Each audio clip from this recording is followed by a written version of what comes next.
Bismillah Rahman Rahim. Assalamu alaikum everyone. Have you ever had a social relationship where for some extended period you don't encounter the other person in the flesh, and where your interaction with them, however rigorous it might be, is confined to being from behind a screen, and where there is additionally very little in the way of voice exchanges? In other words, where the bulk of the correspondence is through a text-based medium. Have you perhaps even known and developed deep affection for someone before you meet them in person and hear their voice or speak to them in yours for the first time? I hope you have, because I think you'd be able to identify with what I mean when I say that when you meet such a person you may have expressed great affection for, a person you may have yearned to see in the flesh, that torrent of emotions that you expected would engulf you when you stood across the person for the very first time. That torrent never materializes. Those emotions just don't show up. It's kind of like experiencing a writer's block. In this, the second and concluding part of this presentation, I'm going to extrapolate the scientific findings that I discussed in the first part, and thereafter I'm going to theorize two mechanisms that I suspect are responsible for what you may have observed in your life as well. That social relationships that are based on interaction, or that are based on two people interacting with each other while typing, always prove to be of inferior quality and integrity. Inferior, that is, to relationships that are mediated through voice exchanges, such as old-fashioned telephonic conversation, or even through handwritten letters. Summarily, why the development of typing on keyboards has led to the decline of human relationships. Of the two mechanisms that I theorize underpin the compromised nature of typing-based human interaction, the first is this. Remember what I discussed in part 1, that children who are taught to read while typing perform poorly, and that scientists suspect that this is because learning through typing doesn't encode material as deeply in the brain, because it fails to leave a memory trace. Why would it be any different with human emotions? That when you interact with someone with a keyboard, the emotions that are evoked and whatever memories are left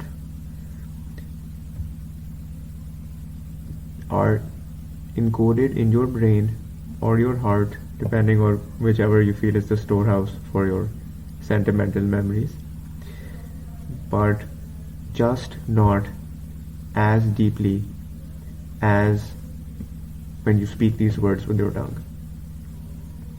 That when you type out that you miss someone, or that you long to see them, or that you crave a future together, you feel it, but then these emotions vanish without leaving much of a memory trace. The second is this: to whatever degree typing-based interpersonal experiences do leave sentimental memories in your brain or your heart. After all, it isn't as if we completely forget the experience. So to whatever degree there is some memory trace, it is nonetheless encoded differently in the brain or heart than our experiences stemming from in-person or handwritten interaction. Or it may be that they're encoded in a different part of the brain altogether. There is certainly some scientific evidence to suggest that typing engages the brain in a different manner than conventional modes of communication. So when you stand across that person that you had longed to see,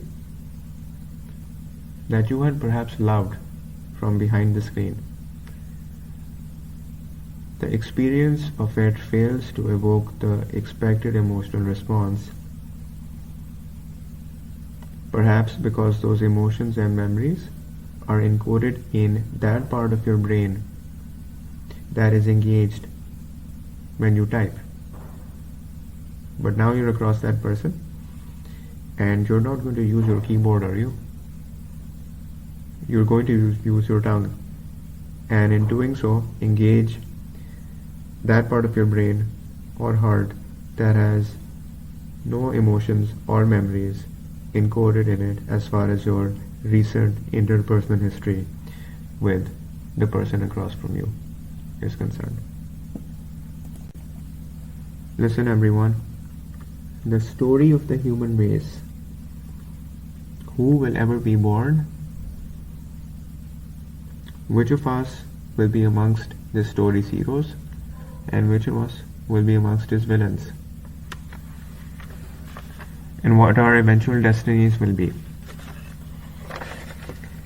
All of this was written down by a pen in the act of handwriting.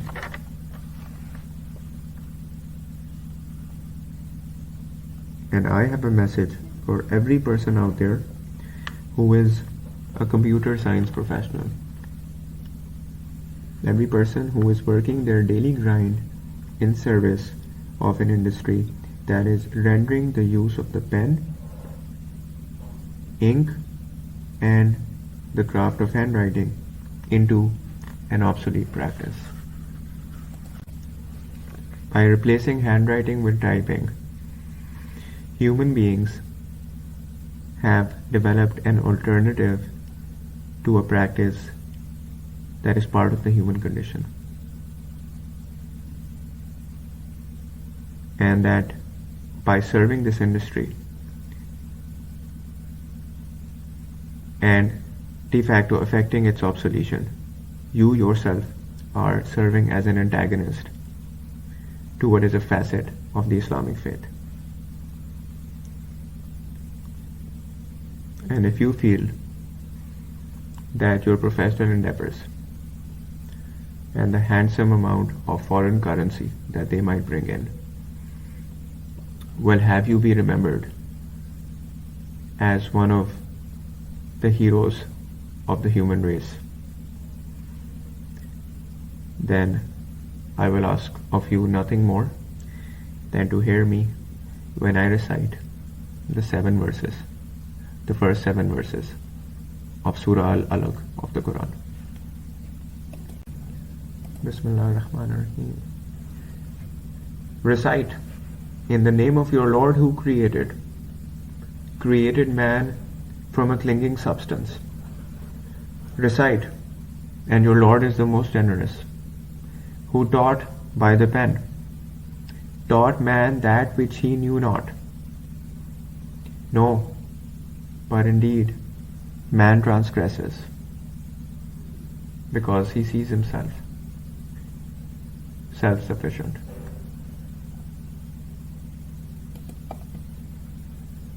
And that's it for this presentation. Thank you, everyone.